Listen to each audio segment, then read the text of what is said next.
공황장애라고 하면은 공황 발작이 반복적으로 일어나고 이 발작을 피하기 위한 행동들 또 그런 불안이 같이 동반되는 경우를 의미하는데요. 공황 발작은 죽을 것 같은 어떤 공포감이 같이 오고 가슴이 빨리 뛴다든지 아니면 호흡이 가빠진다든지 소화가 안 된다든지 어지럽다든지 이런 증상들이 동반되면서 같이 죽을 것 같은 느낌이 같이 동반되는 경우를 의미합니다. 근데 공황 발작을 무조건 공황 장애로 생각하시는 분들이 많은데 그건 잘못된 것들이고요.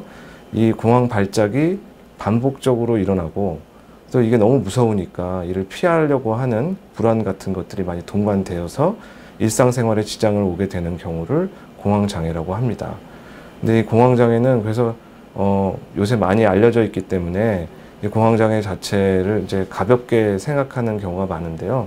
사실은 공황 장애는 제대로 치료하지 않으면 만성화될 수 있는 아주 중요한 병 중 하나입니다.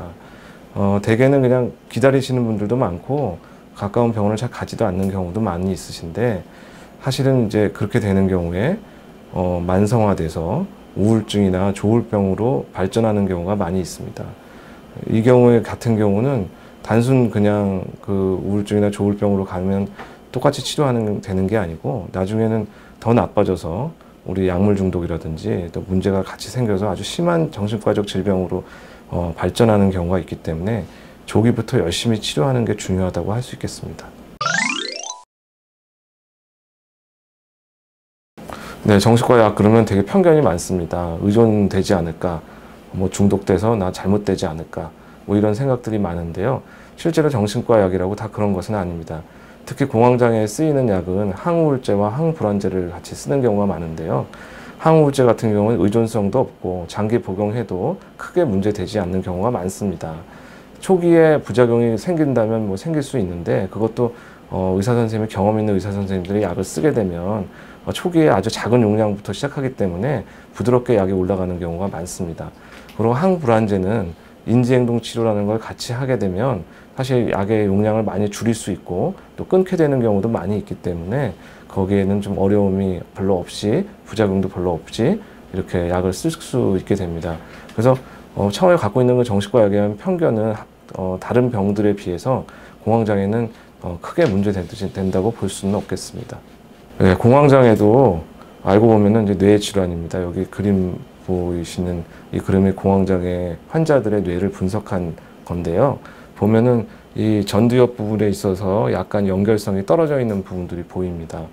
여기서 뇌의 질환이기 때문에 우리가 뇌에 어떤 문제가 생기면 마치 항생제를 우리 염증이 생겼을 때 박테리아 감염이 생겼을 때 쓰듯이 거기에 맞춰서 써야 되는데요. 항우울제가 이 뇌의 어떤 이 연결성이나 어려운 점들을 이렇게 보완하는 데 굉장히 도움을 많이 주고 뇌를 변화시키는 데 도움을 주기 때문에 이 약물 복용은 반드시 필요하다고 할 수 있겠습니다.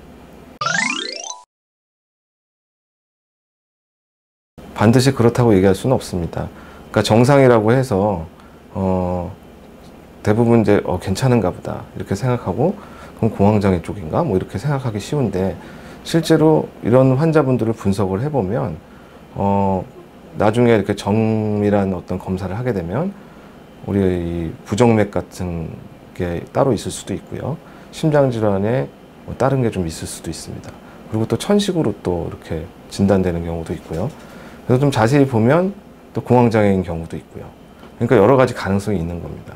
또 공황장애 환자라고 진단을 받았는데 또 신체 검진을 제대로 안 해서 잘 몰랐는데 나중에 알고 봤더니 부정맥이 있더라, 또 천식이 있더라 이렇게 얘기하시는 분들도 있거든요. 근데 사실은 정확히 얘기하면 공황장애랑 이런 심장병이나 폐질환은 많이 연관이 돼 있습니다. 그래서 공황장애가 있다고 해서 이게 이 병이 아니라고 얘기할 수 있는 것도 아니고 이 병이 있다고 해서 공황장애가 아니라고 얘기할 수도 없습니다. 같이 있는 경우도 꽤 많이 있기 때문이죠. 그렇기 때문에 공황장애라고 진단해서 멀쩡하구나, 나는 죽지 않는 거구나 이렇게 단순히 생각하는 것은 위험합니다. 그래서 꼭 공황장애라고 진단하고 나서라도 신체 검진을 꼭 하고 거기에 필요한 검사들, 그러니까 뭐 심장 초음파라든지 또 갑상선 기능 검사라든지 폐 검사라든지 이런 걸 통해 가지고 우리 공황장애 환자에서도 이런 여러 가지 것들이 같이 병발할 수 있기 때문에 신체 검진하고 신체 검사를 하는 것이 꼭 필요합니다. 근데 지금 우리나라에서 그 검사하는 경우 보면은 공황장애라고만 진단하고 사실 검사를 잘 하지 않는 경우가 많거든요. 그렇기 때문에 공황장애를 전문으로 하는 의사들을 찾아가서 그 신체 검진하고 우리 또 필요한 검사, 또 필요하면 심장내과나 우리 호흡기내과나 관련되어 있는 과들을 검사를 해서 문제가 어느 정도까지 되는지를 꼭 확인이 필요하겠습니다. 우선 그 사람들 많은데, 그러니까 광장공포증이라고 그럽니다. 그래서 사람들이 광장들에 많았었기 때문에, 그러니까 지하철이라든지 어떤 큰 광장이라든지 폐쇄된 곳, 버스, KTX, 비행기 이런 것들을 가는데 굉장히 두려움을 많이 느끼거든요. 근데 그래서 그렇지 않은 데 가면 일시적으로 좋아지는 듯이 보일 수 있으나 실제로 그렇다고 좋아지는 것은 아닙니다. 이제 그 공황 발작을 그런 광장 비슷한 데서 경험을 하게 되면은 그쪽이 이제 불안해지는 거죠. 그쪽을 가기가 싫어지는 거고. 그래서 그것만 생각하면은 불안이 이렇게 자꾸 일어납니다. 그렇기 때문에 오히려 공황장애는 약만 딱 먹고 공황 발작이나 이런 게 조금 줄어드는데 그것만 가지고 좋아질 거라고 생각해서는 안 됩니다. 우선은 거기에 노출이 돼야 되는데 이 노출이 되려면 그런 거에 대한 훈련이 필요하거든요. 근데 그 훈련은 어떻게 이루어지냐면 사실은 약물을 한 3, 4개월 정도 먹은 후에 아니면 조금 뭐 짧게 와서 급성기 증상이 좋아지면 인지행동 치료라고 하는 프로그램에 참여를 해야 됩니다. 단기적으로는 약물의 효과가 굉장히 좋기 때문에 이 약만 딱 먹고도 좋아진다고 생각하는 경우가 많아서 인지행동 치료를 피하는 경우가 많은데 인지행동 치료는 그쪽으로 노출하는 데 있어서 굉장히 도움을 주는 치료이기 때문에 그걸 꼭 받아야 이게 장기적으로 효과가 굉장히 좋아집니다. 네, 인지행동 치료는 말 그대로 인지는 생각을 의미하고요. 생각을 교정하는 치료. 그리고 행동 치료는 노출같이 행동적인 변화를 통해서 치료하는 것을 의미하는데 말 그대로 인지 행동을 다 이용해서 정신과적 증상을 완화시키는 치료라고 볼 수 있겠습니다. 이제 인지행동 치료가 공황장애에서 중요한 이유는 약물 치료는 한 30~40%의 효과 정도가 있다고 하면 인지행동 치료는 뭐 40~50% 정도 효과가 또 있다고 하고 같이 병합해서 할 경우는 70~80% 이상의 어떤 관해율을 보이기 때문에 상당히 중요한 치료 중에 하나라고 볼 수 있겠습니다. 특히 더 중요한 것은 장기적인 효과는 약물 치료에 비해서 훨씬 좋다고 알려져 있습니다. 그러니까 이제 어떤 면에서는 가장 중요한 치료 중 하나인데요. 간단하게 소개를 드리면 한 12세션 내지는 8세션 정도를 하게 되고 일주일에 한 번씩 한 2시간 정도 개인이나 혹은 집단이 모여가지고 같이 치료를 하게 됩니다.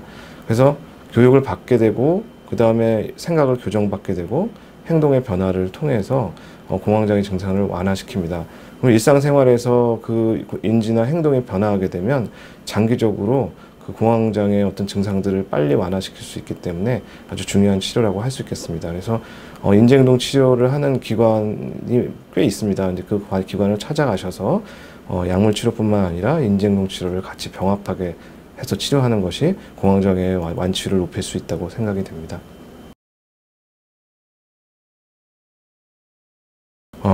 그 병원은 약물 치료와 이제 인지행동 치료를 같이 겸할 수 있기 때문에 그리고 이제 경험이 많으신 분들이 많고 특히 공황장애는 응급실을 오게 되는 경우가 많은데 응급실의 기록이라든지 뭐 상태라든지 뭐 이런 것들을 또 같이 참조할 수 있고 더 나아가서 아까 말씀드렸지만 공황장애도 심장질환이나 아니면 폐질환을 같이 경하더라도 같이 갖게 되는 경우가 많기 때문에 이건 어떤 면에서는 병원에서 치료하는 게 더 유리할 수 있다고 생각합니다. 네, 어떤 사람들은 타고 태어나기를 불안도가 높게 태어나는 사람이 많습니다. 공황장애도 어느 정도 유전이 된다고 알려져 있는데 걱정하는 정도는 아닙니다. 조현병이나 우리 양극성 장애라고 해서 조울병 같은 경우는 어느 정도 유전율이 되는데 그리고 우울증이나 공황장애 같은 경우는 경한 정도로 유전이 됩니다.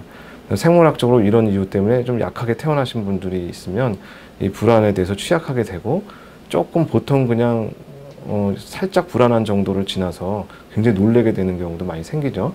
이런 분들이 어떤 스트레스 받고 아니면 뭐 상실을 경험했다든지 어떤 사람과 이별을 경험했다든지 이런 경우에 굉장히 극심한 공포를 느낄 수 있는데요. 이게 이제 공황장애로 발전하게 되는 이유가 되는 거죠. 근데 이런 분들이라 하더라도 크게 걱정하실 필요는 없는 게, 이제 공황 발작이 일어난다 하더라도 말씀드린 대로 크게 죽거나 잘못되는 게 아닙니다. 그리고 잘 원인을 찾아서 원인을 잘 교정을 하면 좋아지는 경우가 많기 때문에 평소에 이런 취약성이 있는 사람들은 스트레스에 노출되지 않도록 조금 조심해야 되고요. 그 다음에 본인이 힘들어하는 걸 자기 오버하게 하게 되는 경우, 이런 걸 좀 피해야 됩니다. 이제 그렇게 되면 아무래도 취약성이 있더라도 다 견뎌질 수 있기 때문에 평소에, 그리고 뭐 명상이라든지 아니면 요가라든지 이런 스트레스 관리 같은 것들을 충분히 하게 되면은 어느 정도 예방 효과가 있다고 볼 수 있겠습니다. 네, 건강이라고 하면은 현대적으로 얘기를 하기는 단순히 질병을 없는 것이 아니라 정신적으로든 육체적으로든 웰빙 상태에 있는 것을 의미합니다. 그렇기 때문에 이제 공황장애 환자들은 사실은 단순하다고 생각하고 별 큰 병이 아니라고 생각해서 치료를 잘 안 받게 되는 경우가 많은데요.